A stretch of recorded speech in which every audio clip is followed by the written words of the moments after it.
This woman gains the ability to hear men's thoughts, instantly regrets it. Meet sports agent Allie Davis, who gets up extra early to deal with stupid clients. Anything to stay on top of the grinding pyramid. She's helped by her assistant Brandon, who escorts her to her job at Summit Worldwide Management. And then we see her delete a dating app. The only grinding she has time for is work. She's been working so hard to get a partner promotion. She arrives at work and gets on the elevator. Allie sees the handsome neighbor she calls Captain, Funk-tastic. That's close enough to the actual name. Both Allie and Brandon try to get his attention. Yes, Brandon likes men. Based. Unfortunately for both of them, the Sigma male listens to the American Psycho soundtrack and has no time for women. The pair arrive at the alpha male dominated summit, something between a Boy Scout club and gotchi movie fans. Allie gathers with the other guys for a meeting where her boss Nick is getting ready to select the new senior VP. Nick tosses a football to his pick, and Allie intercepts it, thinking it was for her. Of course, it's not. It's Eddie, a guy sitting 2 seats next to her. Hold on. Allie thought she had to deal with her boss. I mean, after all the sussy things, she's definitely deserving of a promotion. Allie confronts Nick. She wants to find out why she wasn't promoted. Well, it turns out that while Allie is a hard worker, she doesn't connect well with the other men. Allie counters, saying she does a lot of connecting with men. Well, until she deleted the dating app. Allie storms out of Nick's office and declares she will sign rising basketball superstar Jamal Berry and prove to everyone why she deserves the promotion. Allie spends time with her father, Skip, at the boxing gym he operates. Daddy supports his girl. It's a man's world, baby. Go break their balls. Something like that. Be tough, keep your chin up, pull yourself up by the bootstraps, just be yourself, you know, all the usual advice. They go out for dinner and Allie sees a new bartender named Will. Allie decides to take her father's advice and show the man her balls. Allie introduces herself and Will makes her a special cocktail, vodka with sweet syrup. You know, things will escalate quickly. They go back to his place and play hide and seek. 50 Shades of Black. Allie wakes up the following day and sees Will's son Ben wearing a strange mask on his head. Wakanda Forever moment. Actually, it reminds me more of Bane. She realizes she's late for the grind and runs out, noticing a picture of Will with his wife. Allie leaves, ashamed of being with a married man after only meeting him for 2 hours. Relatable. Allie goes to sign a deal with Jamal and his manager/father, Joe Dalla. What a name. Things don't work out from the start, as Allie called Joe a butthole behind his back, and he heard it. He also wants a magazine cover for his son, but Allie has to negotiate with basketball legend Lisa Leslie to share with Joe. Lisa refuses and throws Joe's intentions to work with Allie out the door. To make things worse, Brandon points out that Allie had something stuck to her back, a suspicious white stain, and everyone saw it.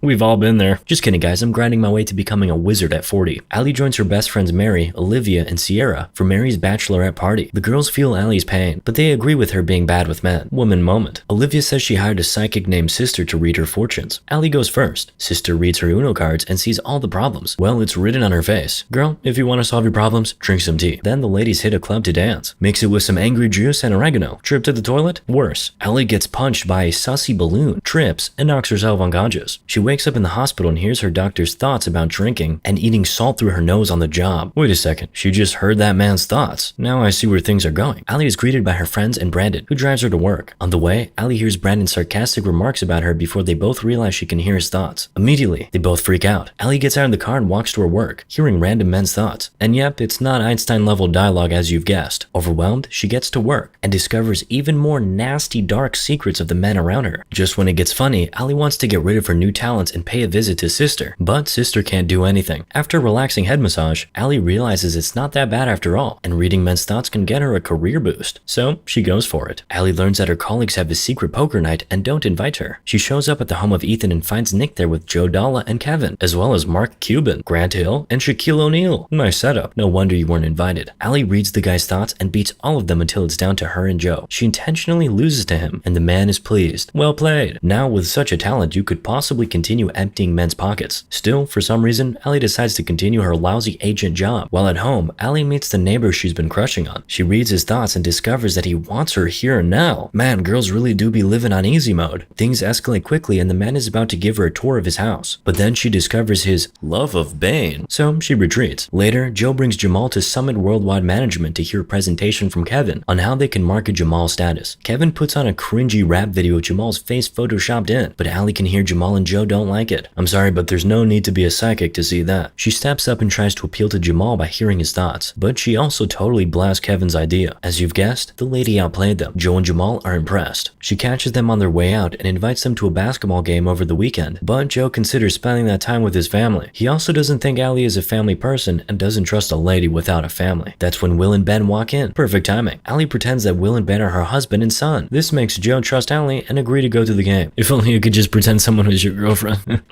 Ben returns Allie her driving license, which she forgot at his place. Then Ben lets it slip that his wife had died due to death a while back. Tragic. Allie feels terrible for assuming Will was unfaithful, so she tries to make it up to him by inviting the boys to the game, and to follow her fake family plan, of course. Meanwhile, Kevin, who made that cringe rap video, is furious. He confronts her about how she made him look, but Allie believes Kevin was the one who voted her down so that Eddie would win. But Kevin thinks the opposite, and he openly states that he sees how she pulls the numbers and is actually rooting for her. So it's not about patriarchy. It's just that Allie is too aggressive. It was obvious to everyone except her. The fakers proceed to Skybox and enjoy small talking. It's a bit awkward because Allie didn't tell Will that she's faking it. Girls never tell guys when they're faking it. Anyway, Ben inserts his 5 cents and says his birthday is coming up and that he wants a race car cake, which Allie promises him. He then gives her an unexpected hug. At least Ben knows how to act. Outside the Skybox, Allie introduces Jamal to Carl Anthony Towns. Jamal is freaking out in his mind but maintains his cool as he meets his idol. Joe then shares with Allie that he seems keen to sign with her firm. Score. That's what I call a hat trick. Oh wait, it's basketball. Set, game, match? Never mind. Meanwhile, Brandon turns on Mr. Morality and gets mad that her boss is using Will as a fake family. So he makes her go out with Will this afternoon. It'll be a double date with Mary and her fiance James, because why not? Let's make it even more awkward. Allie also mentions to Brandon that a guy in the office named Danny actually likes guys and has a crush on Brandon. Even Omegas can score in this world. Allie and Will go with Mary and James to a pool hall to play with balls. Okay. Allie hears James thinking about clapping the waitress, so Allie discreetly goes to whack him in the